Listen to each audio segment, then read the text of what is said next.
Subscribe कीजिए unique engineering tips channel को और बेल आइकन को ज़रूर दबाएं सबसे पहले नोटिफिकेशन पाने के लिए। Hi guys, how are you? It's me Naved here again. तो आज की हमारी जो वीडियो है वो हम brief introduction about municipal and solid waste management के बारे में बनाने वाले हैं। तो इसमें हम जो है हमारे पास जो municipal and solid waste management engineering का एक सब्जेक्ट है उसके बारे में हम ब्रीफ इंट्रोडक्शन के बारे में पढ़ेंगे इसमें। तो हमारे पास जो इसमें फर्स्ट यूनिट है वो है sources and types of municipal solid waste. तो इसमें जो है सबसे पहले फर्स्ट जो टॉपिक है इसमें सोर्सेज ऑफ वेस्ट। अब वेस्ट जो होता है, वेस्ट क्या होता है? वेस्ट हमारे पास कोई भी ऐसी चीज़ है जो हमारे इन्वायरमेंट को पोल्यूट करती है, तो उसको हम सिंपली वेस्ट कहेंगे। तो अब इसमें हम देखेंगे वेस्ट हमारे पास सोर्स क्या क्या है, कहाँ कहाँ से हमारे पास वेस्ट आता है। पहला जो हमारे पास इसमें रेजिडेंशियल वेस्ट है। जैसे रेजिडेंशियल में हमारे पास जो भी बिल्डिंग्स वगैरह रेजिडेंशियल बिल्डिंग्स हैं जहाँ जिनको हम रहने के लिए यूज़ करते हैं, वहाँ से जो वेस्ट आएगा उनको हम रेजिडेंशियल वेस्ट कहते हैं, उसको हम रेजिडेंशियल वेस्ट कहेंगे। जैसे इसमें हमारे पास हो गया dead and decaying vegetables etcetera. अब ये सारा डेड एंड डिकेइंग वेजिटेबल्स हमारे पास रेजिडेंशियल बिल्डिंग से हमारे पास निकलेगा। दूसरा सोर्स जो हमारे पास वेस्ट का है वो है हमारे पास कमर्शियल वेस्ट। अब कमर्शियल वेस्ट में जो भी हमारे पास कमर्शियल बिल्डिंग्स है उससे जो वेस्ट ऑब्टेन होगा उसको हम कमर्शियल वेस्ट कहेंगे। इसमें हमारे पास जैसे स्टोर्स हो गए, रेस्टोरेंट्स हो गए, मार्केट्स हो गए, ऑफिस, होटल्स, शॉप्स एट्सेट्रा। तीसरा सोर्स जो हमारे पास है वेस्ट का वो हमारे पास इंस्टीट्यूशनल वेस्ट है। इंस्टीट्यूशनल वेस्ट में हमारे पास कॉलेजेस आते हैं, स्कूल्स, बिल्डिंग्स वगैरह, उन इन बिल्डिंग से जो हमारे पास जो वेस्ट ऑब्टेन होगा उसको हम इंस्टीट्यूशनल वेस्ट कहेंगे। चौथा हमारे पास हो गया industrial waste. As the name suggest कि हम पता इसे नाम से ही पता चल जाता है कि इंडस्ट्रियल वेस्ट कहाँ से ऑब्टेन हो सकता है। जैसे construction, fabrications, light and heavy manufacturing factories, refineries वगैरह एटसेट्रा से, मतलब जो भी इंडस्ट्री से वेस्ट ऑब्टेन होगा उसको हम इंडस्ट्रियल वेस्ट कहेंगे। उसके बाद आ गया हमारे पास एग्रीकल्चरल वेस्ट। एग्रीकल्चरल वेस्ट में आ जाता है हमारे पास field and raw crops, vineyards, dairies, जैसे डेयरीज हमारे पास हो जाता है, जो ये हमारे पास पोल्ट्री फार्म्स वगैरह होते हैं उनसे जो वेस्ट ऑब्टेंड होगा, फार्म हाउसेज वगैरह से वेस्ट ऑब्टेंड होगा तो उसको हम एग्रीकल्चरल वेस्ट कहेंगे। उसके बाद है हमारे पास next treatment facilities. Treatment facilities में हमारे पास आ जाता है वाटर, वेस्ट वाटर आएगा, इंडस्ट्रियल ट्रीटमेंट प्रोसेस वगैरह से जो ऑब्टेंड होगा हमारे पास। जैसे हम वाटर की ट्रीटमेंट करते हैं तो ट्रीटमेंट से भी हमारे पास क्या, जब हम वाटर को ट्रीट करते हैं तो वाटर की ट्रीट करने के बाद हमारे पास वहाँ से भी कुछ वेस्ट हमारे पास ऑब्टेंड होता है, तो उसको हम ट्रीटमेंट फैसिलिटीज़ वेस्ट कहेंगे। उसके बाद आ जाता है हमारे पास म्यूनसिपल सर्विसेज। म्यूनसिपल सर्विसेज में हमारे पास आ जाता है स्ट्रीट क्लीनिंग से, जो स्ट्रीट क्लीनिंग से हमारे पास वेस्ट ऑब्टेन होगा, landscaping, catch basins cleaning, parks, gardens, beaches वगैरह से जो वेस्ट ऑब्टेन होगा वो म्यूनसिपल सर्विसेज में आता है। उसके बाद इसमें हमारे पास रिक्रिएशनल एरियाज़ भी हमारे पास आ जाता है। रिक्रिएशनल एरियाज़ हमारे पास आ जाता है जैसे सिनेमाज हो गए, पूल्स वगैरह हो गए, वहाँ से जो वेस्ट ऑब्टेन होगा वो हमारे पास म्यूनसिपल सर्विस वेस्ट में आएगा। उसके बाद हमारे पास आ जाता है कंस्ट्रक्शन एंड डिमोलिशन वेस्ट। तो कंस्ट्रक्शन एंड डिमोलिशन वेस्ट में हमारे पास कहाँ से ऑब्टेंड होता है? जैसे न्यू कंस्ट्रक्शन साइट्स है हमारे पास, रोड रिपेयर्स है, रेनोवेशन साइट्स है, ब्रोकन पेमेंट्स वगैरह एटसेट्रा। तो जो इससे ऑब्टेंड होगा वो हमारे पास आएगा कंस्ट्रक्शन एंड डिमोलिशन वेस्ट। अब कोई पुरानी बिल्डिंग है उसको हम डिमोलिश करेंगे, ऑब्वियसली डिमोलिश करने की वजह से कुछ ऐसा मटेरियल होगा जो वेस्ट होगा, जो उसको हम दोबारा यूज़ नहीं कर सकते, रीयूज़ नहीं कर सकते, तो वो जो वेस्ट वहाँ से ऑब्टेंड होगा वो हमारे पास ये कंस्ट्रक्शन एंड डिमोलिशन वेस्ट है। उसके बाद न्यू कंस्ट्रक्शन साइट है। अब कोई नई हमारे पास कंस्ट्रक्शन साइट है, वहाँ पे भी हमारे पास जो मटेरियल लेंगे उसमें से कुछ जो है वेस्ट हो जाएगा, कुछ अब टूट जाएगा, कुछ हो जाएगा वगैरह, तो वो वेस्ट में ही कंसिडर किया जाएगा। उसके बाद अदर सोर्सेज है। अब कुछ इनके अलावा भी हमारे पास कुछ अदर सोर्सेज हैं जहाँ से हमारे पास वेस्ट ऑब्टेन हो सकता है। जैसे हमारे पास कोल प्लांट्स हो गए, वेस्ट फ्रॉम रिवर्स। अब जो इंडस्ट्रियल एंड फैक्ट्रीज जो है वो क्या करती है, कुछ वेस्ट जो है बिना डिस्पोज किए पानी में फेंक देती है। तो उसके बाद अगर हम पानी को अगर हमने ट्रीट करना होगा, वो वेस्ट जो है एक्वेटिक लाइफ्स के लिए हार्मफुल हो सकता है, तो उसको अगर हम वहाँ से जैसे अगर हमने उस वेस्ट को वहाँ से पानी से बाहर निकालना होगा तो वो हमारे पास रिवर वेस्ट में कंसिडर किया जाएगा। तो ये था हमारे पास brief introduction about sources of waste, कि वेस्ट होता क्या है, उसके सोर्सेज कहाँ कहाँ से आते हैं, वेस्ट आता कहाँ कहाँ से है। तो ये फर्स्ट टॉपिक था हमारे पास। अब नेक्स्ट टॉपिक हमारे पास आ जाता है types of municipal solid waste. अब हमने पहले पढ़ा कि सोर्सेज ऑफ वेस्ट आता कहाँ कहाँ से है। अब हम देखते हैं कि कितने टाइप्स का वेस्ट हमारे पास ऑब्टेंड होता है। अब फर्स्ट हमारे पास आ जाता है सॉलिड वेस्ट। सॉलिड वेस्ट जैसे नाम से पता चल जाता है, जो भी सॉलिड फॉर्म में हमारे पास वेस्ट ऑब्टेंड होगा, चाहे वो रेजिडेंशियल बिल्डिंग से हो, चाहे वो कमर्शियल से हो, चाहे वो इंस्टीट्यूशनल, किसी भी सोर्स से वेस्ट ऑब्टेंड हो, वो सॉलिड फॉर्म में अगर होगा तो उसको हम सॉलिड वेस्ट कंसिडर करेंगे। जैसे हमारे पास इसमें आ जाता है गार्बेज आ जाता है, स्लज आ जाता है, प्लास्टिक वेस्ट, मेटल्स आ जाते हैं, पेपर, रबिश वगैरह एटसेट्रा, ग्लासेस, सिरेमिक्स वगैरह सॉलिड में आ जाता है। दूसरा आ जाता है हमारे पास लिक्विड वेस्ट। अब लिक्विड वेस्ट में हमारे पास आ जाता है जो भी ग्रीसेस हैं, ऑयली चीज़ें हैं, वॉश वाटर है, डर्टी वाटर वगैरह, जो भी लिक्विड फॉर्म में वेस्ट ऑब्टेन होगा किसी भी सोर्स है उसको हम लिक्विड वेस्ट कहेंगे। तीसरा हमारे पास आ जाता है ऑर्गेनिक वेस्ट। ऑर्गेनिक वेस्ट में हमारे पास आ जाता है जैसे रूटन एग्स है, गार्डन एंड फूड वेस्ट है एट्सेट्रा। ये हमारे पास जनरली जो भी होम्स है मतलब रेजिडेंशियल बिल्डिंग से ही हमारे पास ऑर्गेनिक वेस्ट ऑब्टेंड होता है। उसके बाद आ जाता है रिसाइकलेबल वेस्ट। अब नाम से ही पता चल जाता है कि रिसाइकलेबल वेस्ट ऐसा वेस्ट है जिसको हम रिसाइकल कर सकते हैं, जैसे कुछ मेटल्स हैं, कुछ फर्नीचर वगैरह है एट्सेट्रा, जिनको हम रिसाइकल कर सकते हैं। ये तो हमारे पास है, ये हो गया हमारे पास रिसाइकलेबल वेस्ट। अब नेक्स्ट हम देखते हैं, नेक्स्ट आ जाता है हमारे पास हैजर्डियस वेस्ट। अब हैजर्डियस वेस्ट के नाम से ही पता चल जाता है कि ऐसा वेस्ट जो टॉक्सिक होगा, फ्लेमेबल होगा, या जो मटेरियल के साथ रिएक्ट करेगा, जो हमारी मतलब हेल्थ लाइफ पे भी अफेक्ट कर सकता है, तो उस वेस्ट को हम क्या कह सकते हैं, टॉक्सिक वेस्ट। तो ये थे हमारे पास टाइप्स ऑफ वेस्ट। कितने टाइप्स ऑफ वेस्ट, जनरली हमारे पास 4 टाइप, ये 5 टाइप की वेस्ट हो गया। सॉलिड वेस्ट हो गया, लिक्विड वेस्ट हो गया, ऑर्गेनिक वेस्ट हो गया, रिसाइकलेबल वेस्ट और हैजर्डियस वेस्ट। अब हम देखते हैं methods of disposing hazardous waste. अब जो हमारे पास हैजर्डियस वेस्ट है उसको हम डिस्पोज कितने तरीकों से कर सकते हैं। पहला है रिसाइकलिंग। अगर अब हैजर्डियस वेस्ट में भी कुछ वेस्ट ऐसा होगा जिसको हम रिसाइकल कर सकते हैं। रिसाइकल का मतलब होता है कि उसको रीयूज़ कर सकते हैं हम उसको। तो उसके बाद जो है जैसे सर्किट बोर्ड्स बनाने के लिए हम यूज़ कर सकते हैं, लेड एसिडिक बैटरीज वगैरह बनाने के लिए हम उस रिसाइकलेबल वेस्ट का यूज़ कर सकते हैं। उसके बाद आता है इंसिनरेशन एंड डिस्ट्रक्शन। अब ये है दूसरा मेथड कि हम हैजर्डियस वेस्ट को डिस्पोज किस तरीके से कर सकते हैं। इंसिनरेशन का मतलब होता है बर्न करना, उनको जलाना है टेम्परेचर ऑफ 815 डिग्री सेल्सियस, या तो हम इसको डिस्ट्रॉय कर देंगे, डिस्ट्रक्ट कर देंगे। तीसरा मेथड आ जाता है हमारे पास पायरोलिसिस। पायरोलिसिस का मतलब होता है कि जो है वेस्ट को हीट करना at a very high temperature in the absence of oxygen, ताकि हम क्या कर सकें, जो ऑर्गेनिक मटेरियल्स हैं उसको हम सॉलिड वेस्ट में, सॉलिड रेजिड्यू में ये कन्वर्ट कर सकें, जिसमें ऐश एंड कार्बन वगैरह आएगा। तो चौथा मेथड आता है वेस्ट को डिस्पोज करने का, हमारे पास आता है डिस्पोजिंग इन लैंडफिल्स। ये तो नाम से ही पता चल जाता है कि हम सीधा क्या करेंगे, वेस्ट जो है हमारे पास आएगा, कोई भी टाइप का वेस्ट है, चाहे वो सॉलिड है, लिक्विड है एट्सेट्रा, कोई भी है, उसको हम क्या करेंगे, पहले ट्रीट करेंगे। ट्रीट करने के बाद उसको हम किसी लैंडफिल में डिस्पोज कर देंगे। अब ट्रीट इसलिए करना है ताकि वो साइल को कंटेमिनेट न करे, साइल को पोल्यूट न करे। तो ये था हमारे पास तीसरा, ये थे हमारे पास कुछ मेथड्स जिससे हम क्या करते हैं, हैजर्डियस वेस्ट को ये डिस्पोज करते हैं। उसके बाद आ जाता है नेक्स्ट हमारे पास factors affecting generation of waste. अब ऐसे कौन कौन से फैक्टर्स हैं जो generation of waste, solid waste पे अफेक्ट करते हैं। पहला आ जाता है हमारे पास जियोग्राफिक लोकेशन। अब हमारा वेस्ट जो है वो डिपेंड करता है जियोग्राफिक लोकेशन पे भी।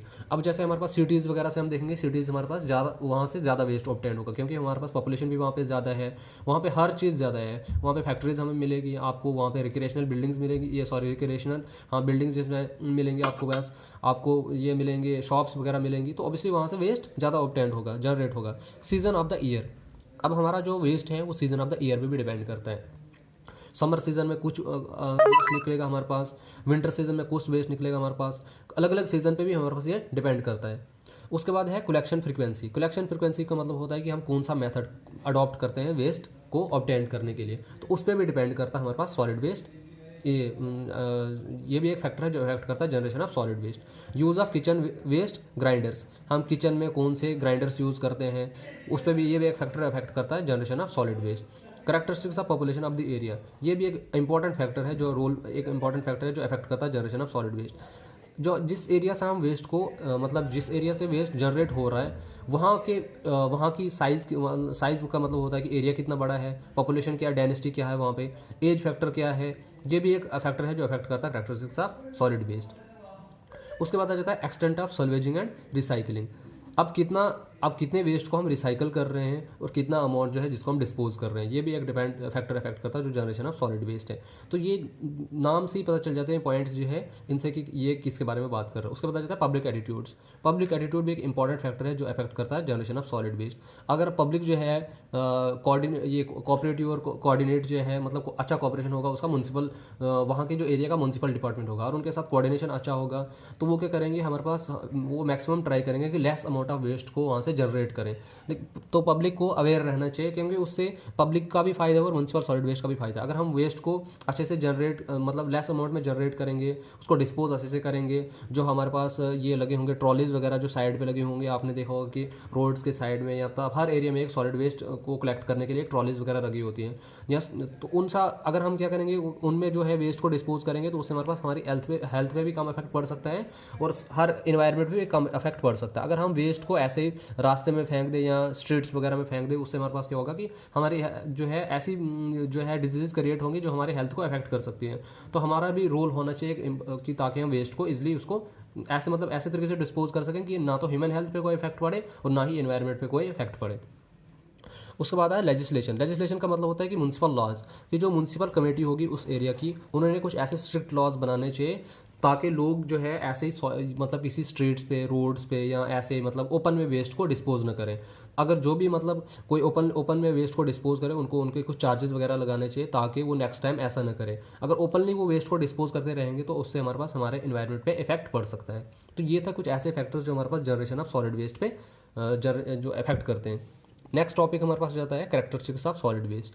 अब जो ये सॉलिड वेस्ट है हमारे पास, कोई भी टाइप का वेस्ट है, वेदर इट्स अ लिक्विड, चाहे वो लिक्विड फॉर्म में है, लिक्विड सॉलिड फॉर्म में है, आपका ऑर्गेनिक है, रिसाइकलेबल वेस्ट है, उनके कैरेक्टरिस्टिक्स क्या क्या है। पहला है डेंसिटी।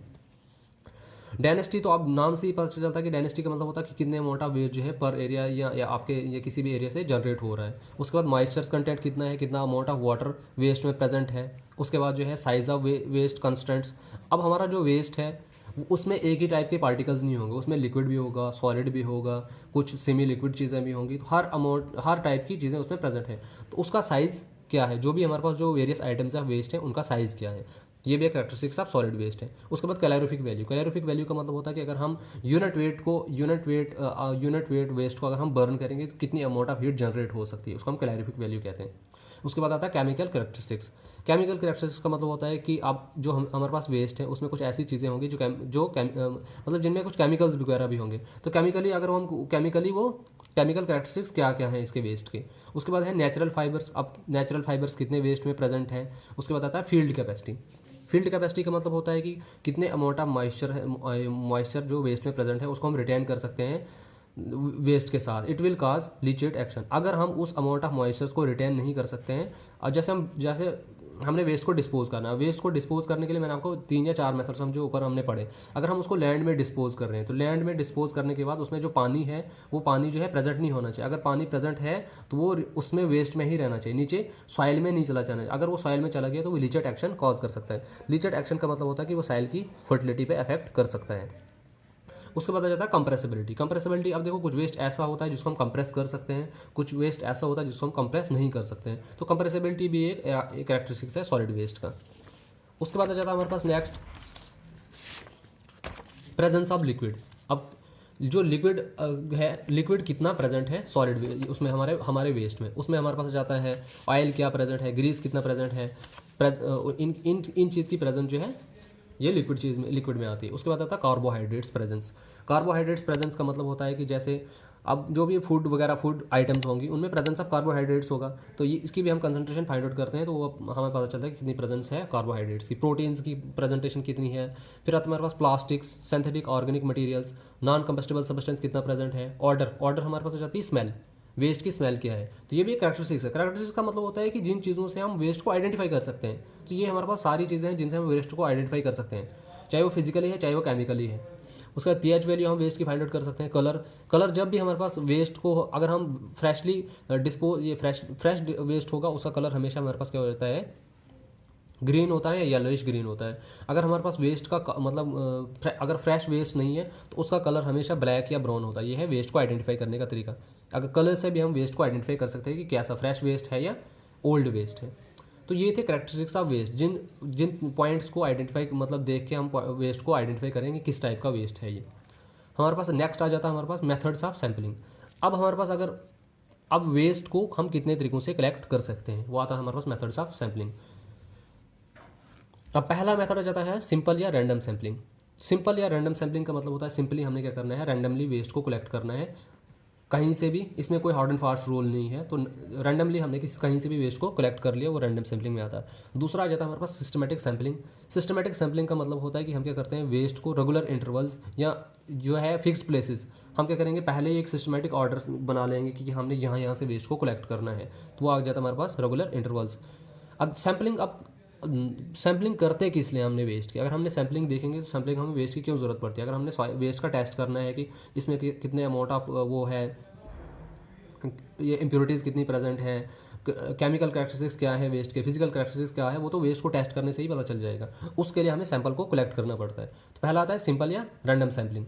उसके बाद आ जाता है कि अब हमारे पास अगर सैम्पलिंग से हमें ये भी पता चल जाता है कि किस टाइप का वेस्ट जो है किस एरिया से जनरेट होता है। जैसे हम ऑब्वियसली अगर हम देखेंगे रेजिडेंशियल बिल्डिंग से ज़्यादातर ऐसा ही वेस्ट निकलेगा जो रेजिडेंशियल बिल्डिंग में आम खास जो यूज़ आने वाली चीज़ें हैं। जैसे हमारे पास वहाँ से निकल सकता है डेड एंड डिकेइंग वेजिटेबल्स हो सकते हैं, हमारे पास जो है और भी वेस्ट है जो रेजिडेंशियल बिल्डिंग में यूज़ होता है। अब इंडस्ट्रियल अगर हम देखेंगे फैक्ट्रीज वगैरह से वहाँ से टॉक्सिक मटेरियल ऑब्टेन हो सकता है। तो ये सैंपल लेने से हमें पता चलता है कि किस एरिया से कौन सा टाइप का वेस्ट जनरेट होता है।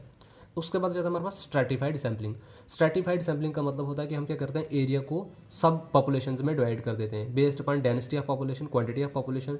ये इसके हिसाब से हम क्या करते हैं, एरिया को डिवाइड कर देते हैं। फिर हम उन सब पॉपुलेशन एरियाज़ को या सब पॉपुलेशन पार्ट्स से हम क्या करते हैं, वहाँ से वेस्ट को कलेक्ट करते हैं। उसके बाद आता है क्लस्टर्ड सैम्पलिंग। क्लस्टर्ड सैम्पलिंग का मतलब होता है divisions of area into smaller groups of population known as clusters. हम क्या करते हैं, जो हमारे पास एरिया होगा वहाँ पे जितने भी लोग होंगे, सपोज करो 1000 2000 पॉपुलेशन है, उन 1000 या 2000 को हम क्या करेंगे, ग्रुप्स में डिवाइड करेंगे। फिर उस हिसाब से हम क्या करेंगे, वहाँ से सैंपल को कलेक्ट करेंगे। कोटा सैम्पलिंग। कोटा सैम्पलिंग जो है एक non probability method of sampling है।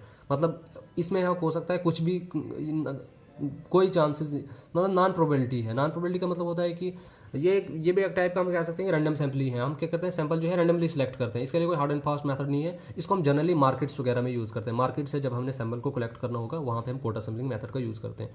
उसके बाद जाता है लास्ट में आ जाता है जजमेंटल सैम्पलिंग। जजमेंटल सैम्पलिंग का मतलब होता है कि जो रिसर्चर्स होते हैं उनके जजमेंट के बेस पे, उनके एक्सपीरियंस के बेस पे जब हम सैंपल को कलेक्ट करते हैं वो हमारे पास जाता है जजमेंटल सैम्पलिंग। इसको हम परपोजिव सैम्पलिंग भी कहते हैं। तो ये थे हमारे पास मेथड्स ऑफ सैम्पलिंग कि कितने मेथड से हम सैंपल को कलेक्ट कर सकते हैं। उसके बाद हमारे पास जो नेक्स्ट टॉपिक आ जाता है हमारे पास effects of improper solid waste disposal. अगर हम वेस्ट को इम्प्रॉपरली डिस्पोज करें, मतलब प्रॉपरली हम वेस्ट को डिस्पोज नहीं करेंगे, ऑब्वियसली उसके नंबर ऑफ इफेक्ट्स होंगे। हमारी ह्यूमन हेल्थ पे भी उसके इफेक्ट होंगे और बाकी भी जैसे एनिमल्स पे भी इनके इफेक्ट होंगे, एनवायरनमेंट पे भी इन पे इफेक्ट होंगे। अब हम देखेंगे वन बाय वन जब हम इसके इफेक्ट क्या पड़ सकते हैं अगर हम इम्प्रॉपरली वेस्ट को डिस्पोज कर सकें।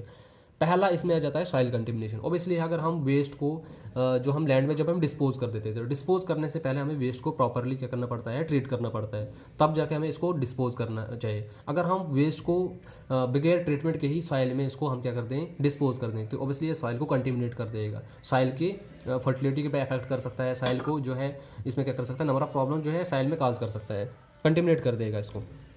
उसके बाद जाता है वाटर कंटेमिनेशन। वाटर कंटेमिनेशन का मतलब होता है जैसे कुछ इंडस्ट्रीज कुछ फैक्ट्रीज वगैरह हैं वो नियर वाटर बॉडीज़ के नज़दीक में ही होती है। वो क्या करती है कि सीधा वेस्ट को बगैर ट्रीटमेंट के ही पानी में फेंक देती है। तो उससे हमारे पास क्या हो जाता है, वाटर कंटेमिनेट हो जाता है। अब उस वाटर कंटेमिनेट होगा तो वाटर प्यूट हो जाएगा। अब उससे क्या हो जाएगा, हमारी एक्वेटिक लाइफ पे इफेक्ट पड़ सकता है। फिर आ जाता है extreme weather caused by climatic change. Climatic change की वजह से क्या होगा कि अगर हमारे पास हम वेस्ट को प्रॉपर्ली डिस्पोज नहीं करेंगे, इम्प्रॉपर डिस्पोज की वजह से जैसे हमारे पास गैसेस वगैरह जो फैक्ट्रीज इंडस्ट्रीज वगैरह से जनरेट होती है, उससे हमारे पास क्या हो जाएगा कि हमारे एनवायरनमेंट पे इफेक्ट पड़ेगा। एनवायरनमेंट पे इफेक्ट पड़ेगा तो हमारे पास ऑब्वियसली हमारा वेदर जो है चेंज होता रहेगा, और वेदर चेंज होगा तो हमारे पास प्रॉब्लम्स, नंबर ऑफ प्रॉब्लम्स ये जो हमारे पास क्रिएट कर सकता है। फिर है एयर कंटेमिनेशन। एयर कंटेमिनेशन का मतलब होता है कि जो भी गैसेस फैक्ट्रीज वगैरह से जनरेट होंगी, ऑब्वियसली वो क्या करेंगे, एयर को कंटेमिनेट करेंगे। जब एयर कंटेमिनेट होगी तो वो हमारे पास ह्यूमन हेल्थ पे इफेक्ट कर सकती है। तो उसके बाद आ जाती है हमारे पास harm towards animals and marine life. अगर हम वेस्ट को बगैर डिस्पोज किए, बगैर ट्रीटमेंट किए ही आप उसको हम डिस्पोज कर देंगे, तो ये हमारी human normal life, animal life पे भी इफेक्ट कर सकता है और मैरीन लाइफ पे भी इफेक्ट कर सकता है। जैसे मैं अभी आपको एग्जांपल दी, अगर हम वेस्ट को बिना डिस्पोज किए ही पानी में फेंक देंगे, डिस्पोज कर देंगे, बिना ट्रीटमेंट किए ही पानी में इसको डिस्पोज कर देंगे, तो ऑब्वियसली ये मैरीन लाइफ के लिए प्रॉब्लम कॉज करेगा। उसके बाद आता है ह्यूमन थ्रेट।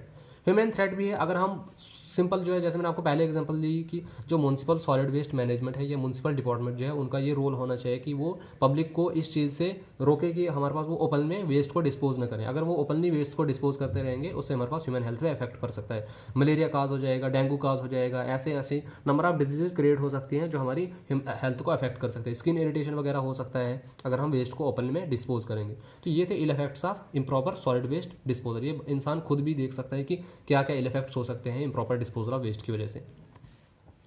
अब नेक्स्ट हमारे पास हो जाता है principle of solid waste management, कि सॉलिड वेस्ट मैनेजमेंट के प्रिंसिपल्स क्या होने चाहिए, कि हम वेस्ट को हम डिस्पोज कर रहे हैं, उसको अगर मैनेज कर रहे हैं तो उसके प्रिंसिपल्स क्या क्या होने चाहिए।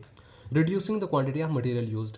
अब देखो हमारी ये कोशिश होनी चाहिए कि हमारे पास जो ऐसे मटेरियल हैं जो ज़्यादा वेस्ट को जनरेट कर रहे हैं, उन मटेरियल्स को हमारी यही कोशिश होनी चाहिए कि उनको हम कम यूज़ करें।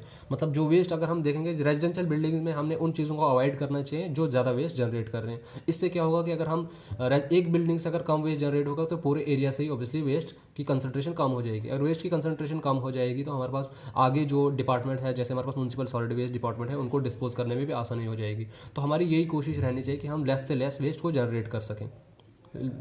दूसरा आ जाता है reducing the amount of waste generated.